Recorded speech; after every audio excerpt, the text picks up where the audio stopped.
Welcome everyone. It's time for Writer's Corner live show. You probably have your favorite book, either fiction or non-fiction, and no matter what the genre, we introduce you to authors from all around the globe so that you know what's available, but more importantly, you get to hear the story behind the story and why you need to go out and buy this book and know what's available.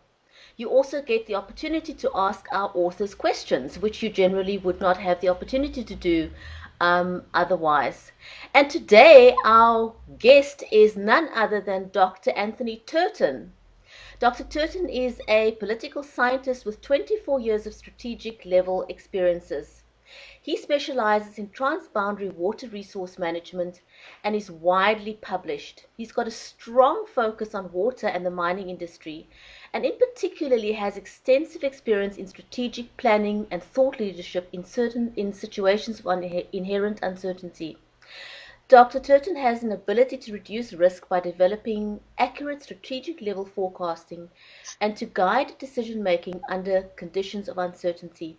And more recently, Dr. Turton has adopted Water Shortage South Africa as his charity of choice. And he spearheads a project called Water Lions, which we'll ask him about briefly in the end. But today, our focus is on Dr. Turton as an author. And the book we're going to focus on today is this one, and it's called Shaking Hands with Billy. Anthony, welcome. Great to have you here today. Thanks, Brigitte. It's a pleasure to talk to you about these matters. Anthony, I want to ask you, I had a look at this book. I've read the book, and I'm fascinated by the way in which you have written this book. You record details of incidents so finely that it's amazing. I mean, you cover a huge period of time in your life. It's not a short space. I mean, you go from almost when you were a child right up into fairly recently still. Did you have notebooks for you to chronicle these events in such detail? Because it's not just the events, but it's the timestamps at which they happen. Did you have tons of post-it notes and little journals that you were drawing on when you wrote this book? Brigitte, the short answer is no. I have got a photographic memory, or I have had my memory starting to fade a bit now, but I've generally had a photographic memory, and I can recall enormous detail. It's one of the skills that I have. And I happen to be born in very interesting times. You know, I write in the book that my character was formed on the anvil of Africa by the hammer of endemic violence. So I was born literally into the armed struggle and into the wars of liberation. And I grew up into these things, and I became a participant as a soldier, ultimately as a special operations intelligence officer, and then as a peacemaker in that process. So I've always felt that I had a kind of privileged view into these things, and I just thought that it would be interesting to hold myself accountable to my family, because that was the purpose of the book in the first place. And where I had to timestamp some of these things, when I was writing it, I would reference back to specific events, like, for example, the fall of Nicolae Ceausescu in Romania. That was a very specific moment in time. So I just cross-checked some of those dates. But no, I never kept any notes. They were all in my head, and I'd set to download my hard drive, because as I've got older now, my hard drive has become pretty crammed, and I need more space. I have to free up space. That is phenomenal. I don't know of many people that could hold all that information in your head. Was it a sort of a therapy for you to be able to pen all this down? Was it therapeutic for you? Yes, so at the time that it came out, one needs to appreciate the historic context. That was the end of the armed struggle, and the forces, or the side that I fought on as a soldier, were generally vilified as being the evil people. So we were in many ways like the American Vietnam vets that came back after fighting an unpopular war that weren't well received at home. And at that point in time, there was a Truth and Reconciliation Commission underway. And in particular, there were people that were coming forward and applying for amnesty because they'd committed crimes, and they wanted amnesty. And it was in this context that my daughter got to hear of a certain individual who was in a special operations unit. And he was applying for amnesty, and my daughter suddenly put two and two together, and she thought that if I was also in special operations, and she thought, therefore, I might be one of these war criminals. So it was in that context, which is quite a horrifying thing, that I decided to hold myself accountable to my family. I didn't have to apply for amnesty because I never ever committed any crimes in my professional career. But and nonetheless, I just felt it was good to hold myself accountable. And at the same time, this terrible burden of carrying all of this information in my head, and also waiting one day for someone to tap me on my shoulder and say, aha, I know you where you were at some point in time. I wanted to avoid that. So I just came clean, and I just wrote the story down to my family initially. It was never intended to be published. So your motive initially was basically to write this as a memoir to your family. Is that correct? Yes, I initially wrote eight copies, and they were leather-bound because I came from a highly classified operational environment. I carried a top-secret security clearance, so I treated it as a secret document, and I numbered each one. Number 1 of 8, number 2 of 8, number 3 of 8, with a distribution list on the bottom of the document. So I gave my daughter copy number 1 of number 8 for her 21st birthday. And I gave my son number 2, and my brother and my sister and my mother and all the people that I cared about. And copy 8 went to my lawyer, just in case there was some pushback of this, because you must appreciate that I was dealing with some top secret issues that had not been officially declassified. So I was anticipating that maybe someone will come and lock me up for talking about classified matters. But at that time, I felt that the war was over. And, we were now trying to rebuild a nation. We were trying to rebuild a new South Africa. And all of these matters were part of our historic journey to get to that point. So I always felt that I would hold myself accountable in writing the book, just as I've always held myself accountable as a soldier, as an intelligence officer, as a scientist. That's just what I do as a person. So that is the background. So now you've written a couple of or the book is a collection of short stories, and there's a couple. There's Anthills and Airfields, Misfire, Geneva Convention Interlude, Interlocking Arcs of Fire, 1,000-Yard Store, Caramel and Red Eyes, Crimson Circles in the White Sand, Heart, Minds and Mutiny, Moonlight and Sign. Is it Sine Wave Symmetry? Sine Wave Symmetry. Sine Wave Symmetry, yeah. Rat Pack Interlude, Strim's Combat Engineers in Battle, The White Stallion of Geneva, Transition Across the Red Line, Those New School Shoes, Ballet, Aerial Ballet and Napalm, Two Men, a Dog and a Field Trial Legend, and then there's a poem called Anthem for a Doomed Youth with the First World War. Was there any one of these short stories that stood out for you, or were they all special in their own way? Yes, the last one you mentioned, Anthem for a Doomed Youth, I didn't write that. That I just found somewhere, and I just found it very relevant. So that's not my own original work. All the others are my original work. And what I did there really was, with a photographic memory, I take pictures in my head. And instead of just producing a photograph, I try to produce a photograph with words. So think of an artist that will work in oils, and they'll paint an image in oils, and there'll be a couple of imperfections on that. Well, that's what I do with words. So I simply write these stories, and each of those stories tells something. It's a little snapshot moment. You talk about that moonlight and sine wave symmetry. That was an incident one night when we were in the operational circumstances up in Angola.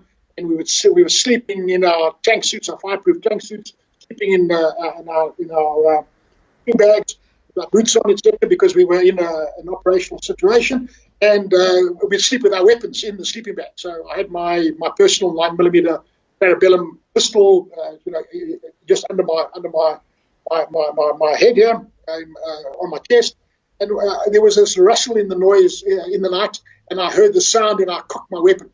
I was ready to fire because we didn't know what it was. But of course, it turned out to be a dog that had been abandoned in war. And this poor dog had this emaciated look, and this the long tail, and the sunken gut, and just it looked like a sine wave. And this was almost like a ghost moving across the landscape in the moonlight, because we used to operate during full moon. It just struck me there was a metaphor there for the tragedy of war, where animals get abandoned. And I'm an animal lover, I'm a dog lover, so I just felt very deep compassion for this dog that was busy rummaging through the detritus of war. And I didn't shoot it, and I'm very glad I didn't, but I just went back to sleep again. So there was just that temporary moment, and it was a short little, like an image that I captured. So each of those stories, that Geneva story, that was at a hospital in Geneva, where we went to give some of our surplus food we gave to the nursing staff at this hospital that was dealing under very difficult circumstances with casualties of war. So we broke out of the war for that little moment in time, and we just showed some humanity. So it was these little things, the little issues like that. None of them particularly stand out, but that one about the baobab, that one stands out. In fact, that is a poem, and that's been turned into a song as we speak. That's been put to music. Did you at any point in this process of downloading your mind or your brain, as you said, did you get any writer's block in the process, or did it just all flow? No, I generally don't get writer's block when I'm writing something original. Where I do get writer's block is if I've been given a commission to write some technical paper, and it's got to be ready by a certain date and certain time in a certain format. So I'm not really a conventional person, and if it's free flowing, I just write. So that book, Shaking Hands with Billy, I wrote that only on Saturdays over 1 year. So 52 Saturdays, that's the time it took me to write the book. And I sat down on day one and I wrote chapter 1, and day 2 I wrote chapter 2. And they just flowed. And then I spent a little bit of time in between, maybe cross-checking some of the dates, etc., and also polishing up and cleaning up, etc. But in general, I would write the chapter I like to write the thing from start to finish in one go. So it flows. But that's why you also find that each chapter is maybe slightly different in style, etc. So it all depends on how I felt at that particular moment. I know, because reading the book, I was trying to fit it into a genre of sorts. And I couldn't. I found that particularly difficult because it's so varied. Your stories, although they're kind of interwoven, each one is unique in its own right. Yes, that's true. That also posed a problem when the publisher put it together, because they didn't know what genre it was. So the shape of the book and the size of the book is a bit of an unusual shape and size, simply for that reason. So is it a coffee table book with images? Is it a book of short stories? Is it an autobiography? Is it a historic thing? Well, it's all of the above and none of the above. So yeah, it is what it is. It's got quite a few photographs, and because of that, we had to choose good quality paper, so glossy paper, which made it, unfortunately, a little bit heavy for shipping purposes. But, I'm not a professional publisher, and I don't understand these things. So with the 20/20 vision of hindsight, we know about this now. Were there any particular scenes that you edited out of this book, or was it a complete download according to your memory? Look, I obviously had to edit out, because I was dealing in some cases with things that the public was unaware of, things that were highly classified operations, like, for example, the decision to go and avenge the Pretoria car bomb. I was recruited out of the military, out of the army, where I served in an armored combat unit. I was recruited from there into a special operations unit being run by National Intelligence in the Chief Director of COVID Operations. And that is a highly sensitive, top secret unit, and in fact, it never existed on any official organogram. And the people that were recruited into that unit were all people that had distinguished themselves under operational circumstances in either the Army, the Air Force, or the police. And that unit was entirely based on the Mossad experience when it came to tracking down the perpetrator of the massacre in Munich, and also the capture of Adolf Eichmann. So the operation that we were given the task of tracking down and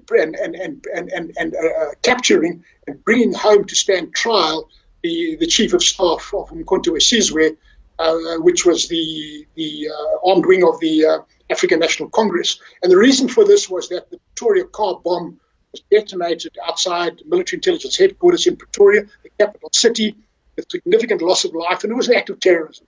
It was considered at that point in time to be an act of terrorism, and that's part of what the book tries to deal with, this awkward history where nowadays it's no longer politically correct to talk about us,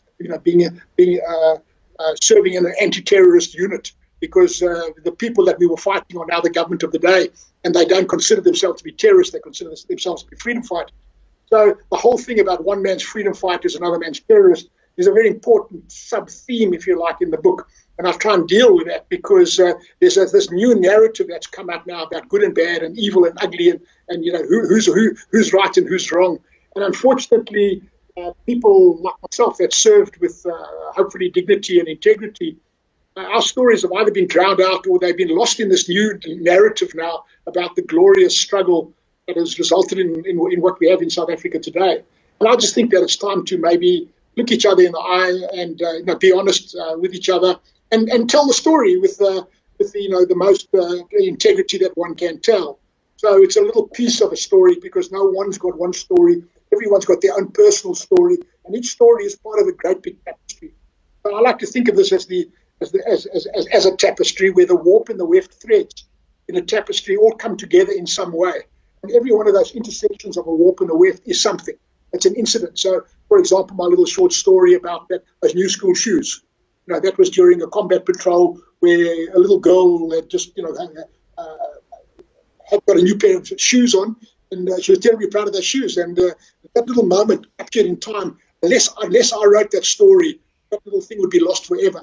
That was a little warp and weft thread intersection at that moment in time, relevant at that moment in time and no longer relevant now.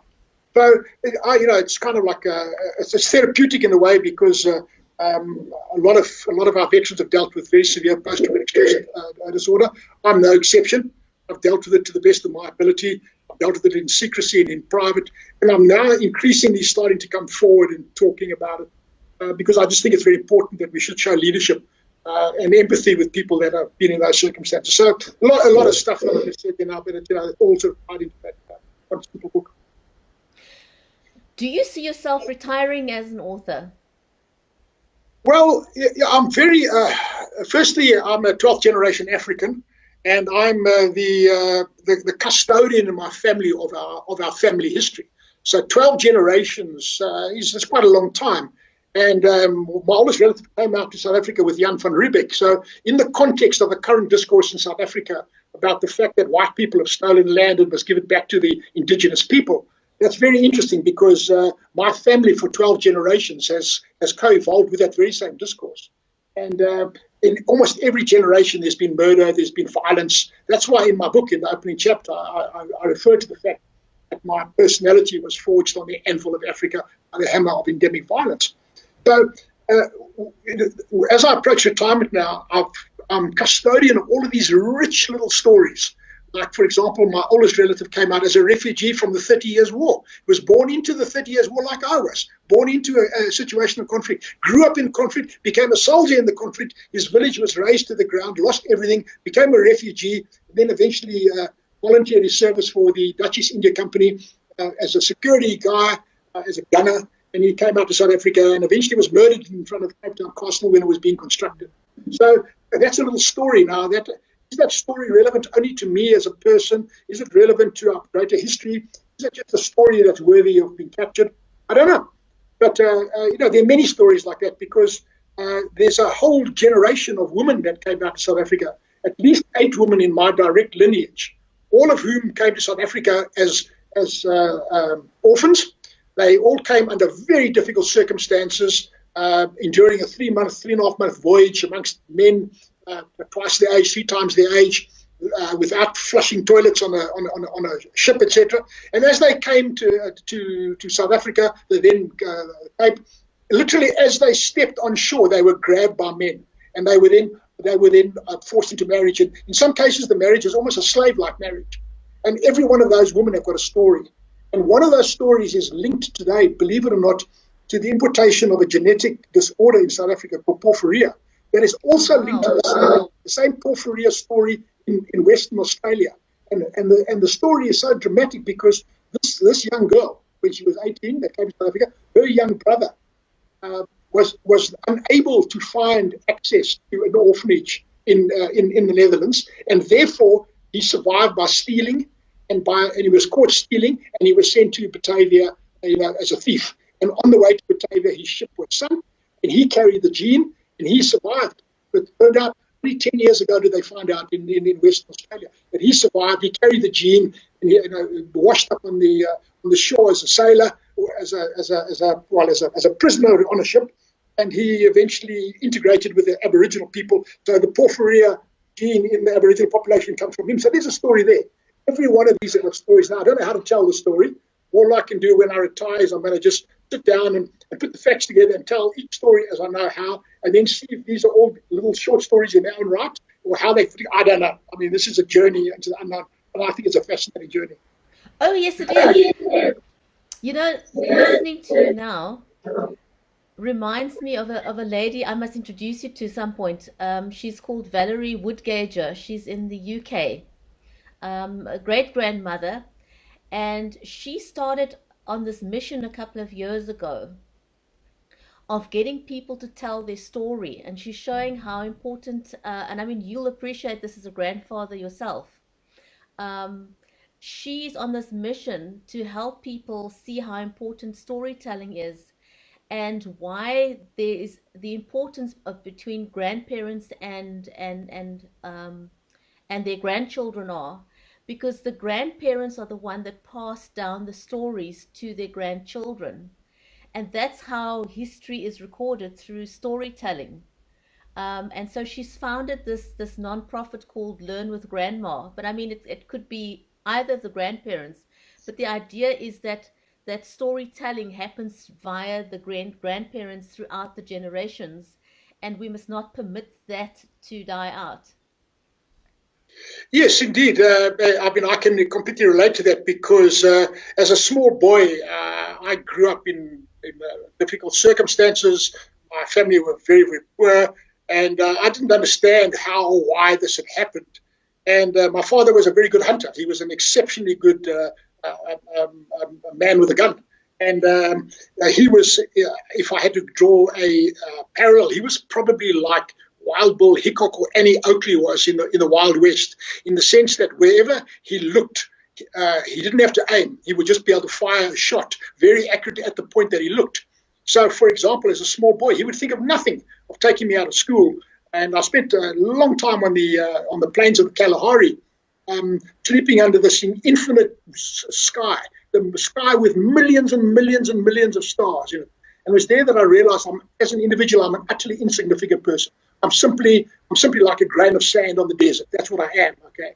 But then I realized, in that circle of light with these men talking, that's where I heard the stories, that the reason why my father was so poor was that because during the Anglo-Boer War, the British scorched earth policy had left my grandparents destitute.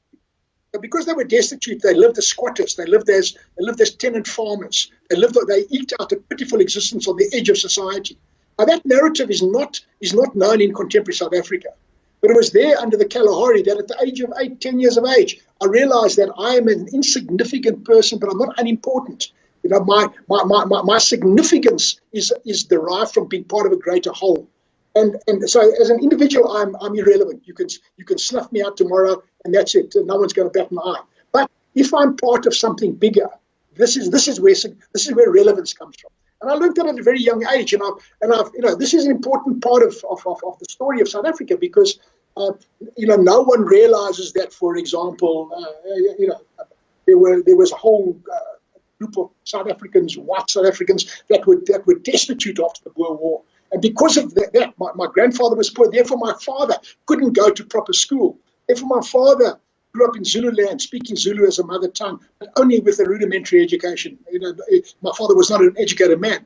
And only when the Sharpeville massacre happened, and there was in a mass exodus of people from South Africa and a loss of confidence in our economy, only then could my father afford to buy a piece of land for the first time. And from that, the whole knowledge of ownership of land, what ownership of land means, because you can now take the title to that land, and you can raise capital from a bank. So, I mean, this is a story that I intimately understand.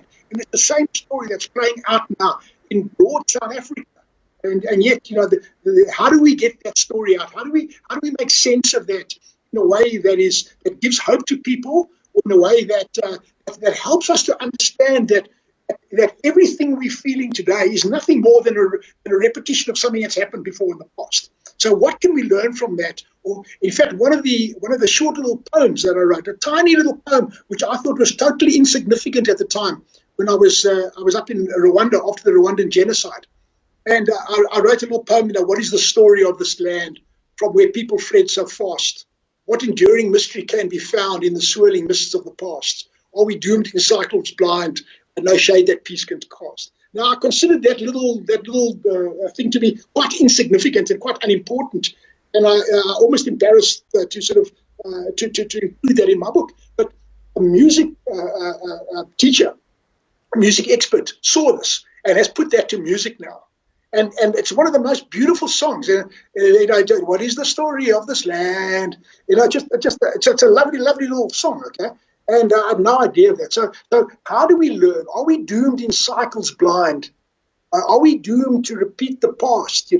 Surely, in fact, one of my other poems that I wrote on the battlefield, about a crew commander's lament, where as a crew commander I was giving these orders, to fire and what have you, and it's a very intimate space there that the soldier occupies.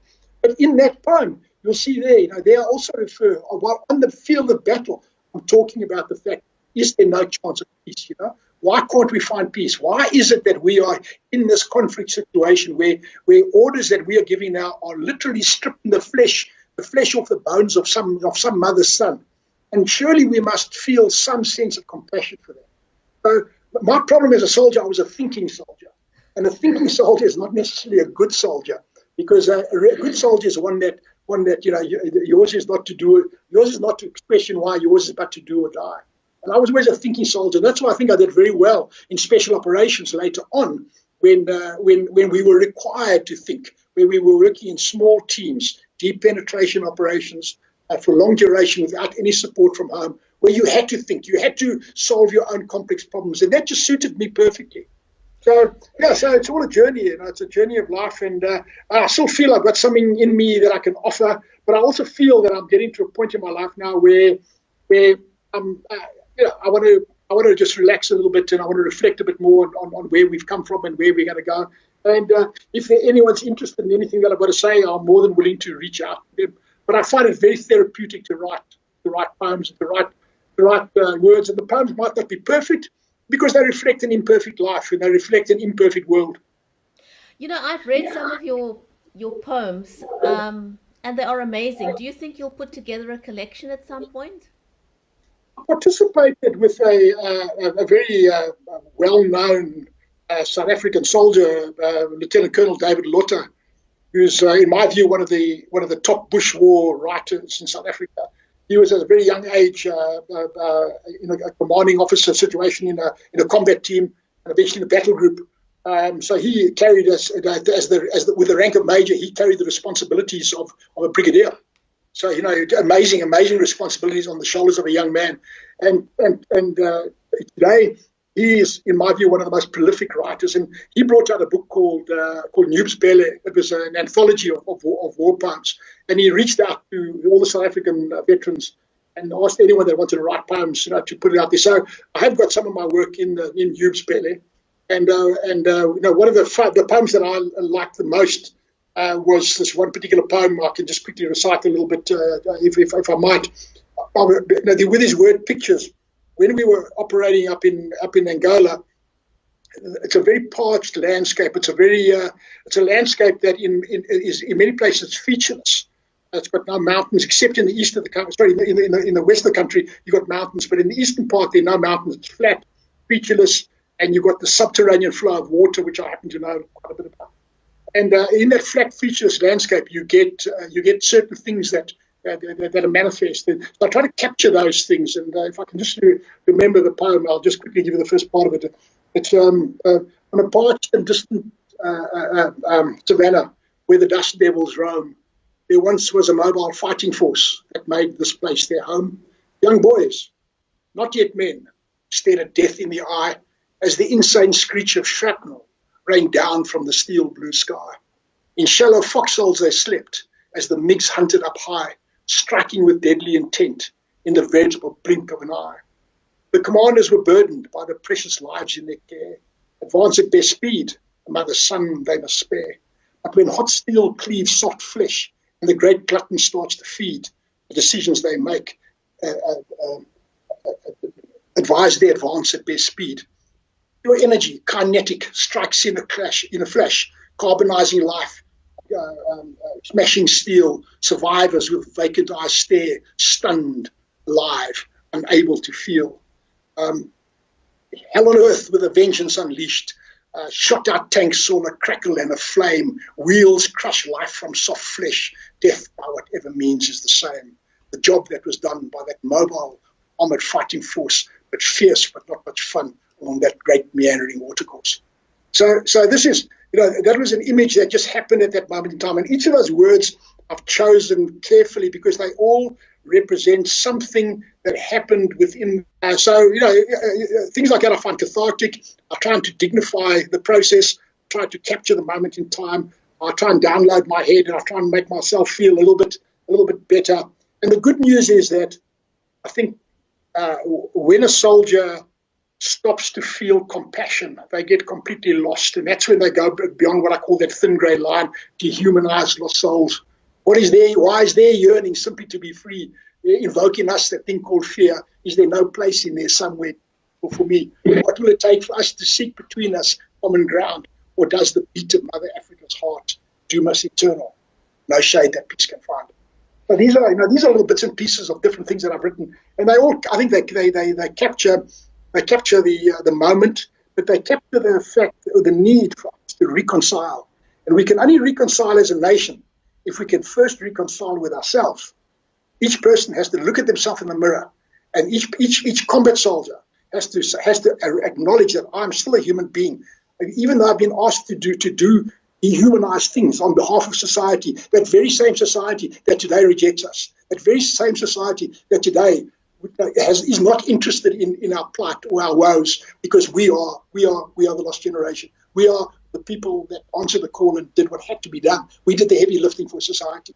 So in all of this, it's a very complicated porridge of emotions and porridge of facts and things. And I just think that it's important that we should raise the issue. And I'm very grateful to people like yourself now that give us a platform to actually raise these questions. The important thing is that soldier to soldier, veteran to veteran, combatant to combatant, I've seen time and time again, there is more uniting former enemies than there are uniting that same combat soldier and the rest of the members of his own society. And this is the remarkable thing, that as we speak here today, we've got a very resilient relationship with the Russians, for example. South Africans and Russians, former enemies. South Africans and Angolans, former enemies. South Africans and Swapo, former enemies. We haven't quite got a relationship with the Cubans yet. They're not interested in talking to us. And we don't, unfortunately, have a good relationship with our own liberation movement people in South Africa. They don't want to talk to us. So this is something that, as veterans, we've just got to get out there, and we've got to carry the flag, and we've got to bring the message of hope and respect and integrity, and reach out constantly across that great divide. In closing, can I ask you very quickly, shaking hands with Billy without giving away too much to the readers, who is Billy? Billy was the chief of staff of Mkhonto weSizwe, and Billy was the code name of the person that we had to track down. And the mission that we had in a unit called K43 that I served in, Special Operations Unit, that was made up of hand-selected people from different services, Army, Navy, Army, Air Force, and police. And we had to track him down, and we had to then decide on at what moment can we capture him and bring him home safely. And at the moment that we could capture him, we had to send a signal back to Victoria saying we can shake hands with Billy. And that would then trigger the next phase of the operation, which was the capture phase. I was in the reconnaissance phase, doing the early close-in reconnaissance of the target in order to determine when and where we could capture him, and then that signal would trigger the next phase. And that whole thing became a metaphor for our subsequent deep, secret, behind-the-scenes reaching out to the liberation movement in an attempt to try and open up a back channel communication so that we could have a negotiated transition to peace in South Africa. The shaking hands for Billy, for me, is a metaphor actually for CODESA, for the negotiated transition we had in South Africa. And let me just say in closing, South Africa is a remarkable country, and I'm very, very proud to be a veteran of South Africa. And let me just give you a few words here. South Africa is the only country in the world where a prisoner of conscience looked at his jailer and realized that his jailer was as much in need of liberation as he was. That is remarkable. South Africa is the only country in the world where we had an army, largely of conscripts, that was nuclear capable, with a sophisticated chemical, biological warfare capability, not dissimilar to present-day Iraq, not dissimilar, present-day Iran, not dissimilar to present-day North Korea. We were there. We were nuclear capable, okay? And we dismantled those things voluntarily. We became the only country in the world that has voluntarily relinquished sophisticated weapons system, okay? And we are the only country in the world where a sitting government negotiated itself out of power in the best interest of society at large, realizing that if it continued to do what it's going to do, it would result in a civil war of such cataclysmic proportions that the earth would be so scorched, there would be nothing left for anybody. That is remarkable. And then we're the only society in South Africa that has had a Truth and Reconciliation Commission, where former enemies, where a perpetrator and a victim could come together, eyeball to eyeball, and say, I'm sorry, this is what I did, and I regret what I did. I think all of those things are remarkable. I think collectively that makes South Africa a remarkable place. And that's the that's the ethos, that's the spirit that I've tried to capture in the book. It's a humble book. It's not a book about how we blew things up and how we did incredibly heroic. It's not that at all. It shows that in this carnage, in that moment in time where people are scared, people are afraid, people are doing terrible things to each other, but there's always got to be this hope. So that's what it's all about. It's a humble book that helps us to contextualize and hopefully dignify the destruction and the loss of lives that we've lived through as a nation. And unless we do something about that now, unless we reconcile properly, I'm afraid, doomed in cycles blind, no shade that peace can find. That's going to happen. The next generation and the next generation is going to go through the same thing. So that's my sort of humble call to people to just let's look at each other honestly. In Zulu they say I can talk to you honestly because I can look into the white of your eyes. Now let's do that. Let's do that and let's move on. Anthony, thank you. This was the amazing time with you. I really enjoyed this. I want to just ask you in closing, before we close, we briefly touched on you being involved in a project with Water Shortage South Africa and the Water Lines. Can you just very briefly, in closing, tell our audience what that's about? And yes, I'm asking simply because of your relationship with water. Yes, okay. Very briefly, as a young boy growing up in the Kalahari, I realized in the desert that water is important. I later realized that water in the Kalahari is in fact nothing more than the same water that comes from the Okavango, which is a unique oasis in the world. It's a river that doesn't flow into the ocean, flows into a desert. And I became an expert on the Kalahari and an expert on the Okavango. So the whole thing about water moving through a landscape and the livelihoods that it brings, but more importantly, water as a weapon of war, or water also as a tool for deepening democracy or building society. And I've done a lot of work in the Islamic world, and I found what's interesting in the Islam is that water is a gift from Allah. And because water is a gift from Allah, you may not withhold water from another person. So in the house of any devout Muslim in the Middle East, you'll see a big jar, a big clay jar of water, and anyone can walk up in the streets and actually take water from that. Water is to me a very important part of peace building, of nation building, and it's the one thing that can unite us when everything else can divide us. And the whole idea of the Water Lines project is that because we've seen a breakdown of the rule of law in South Africa, we've seen one set of laws for politically connected people and another set of laws for ordinary people, and as a result, our water sector is failing. So the Water Lines project is designed to restore law and order, not as a vigilante group, but simply to invoke whatever legal instruments we can, hold people accountable. And the term of bringing down a buffalo is from my experience in the Okavango, where there's a pride of lions there that has solved the problem of how to hunt big buffalo and elephant. And they do it in a very specific way. And that's how we're going to do it. We're going to hold people accountable. That's what the metaphor bring down the buffalo. That simply means we society, the ordinary people, the ordinary Joe Blows that are not important, that have got no authority, we are going to hold our elected officials accountable, because that was the promise of our young democracy. That is the promise that was paid for by blood by thousands of South African veterans on both sides of the divide. That's the long and the short of it. Anthony, thank you very much. Thank you, everyone, for joining us today, and the links are in the comments. Where can people buy a copy of Shaking Hands with Billy? I wish that Amazon would carry it. So if people had to ask Amazon, maybe Amazon will carry it, but at the moment they don't. The best way to do it is to simply click on the Shaking Hands with Billy website, and at the top there, it takes you to a link to a war books.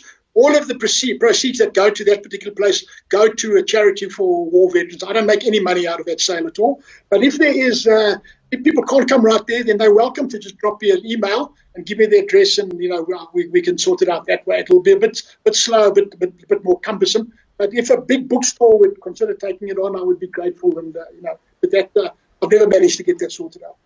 Fantastic. Thank you so much. I really appreciate your time and sharing your story with us.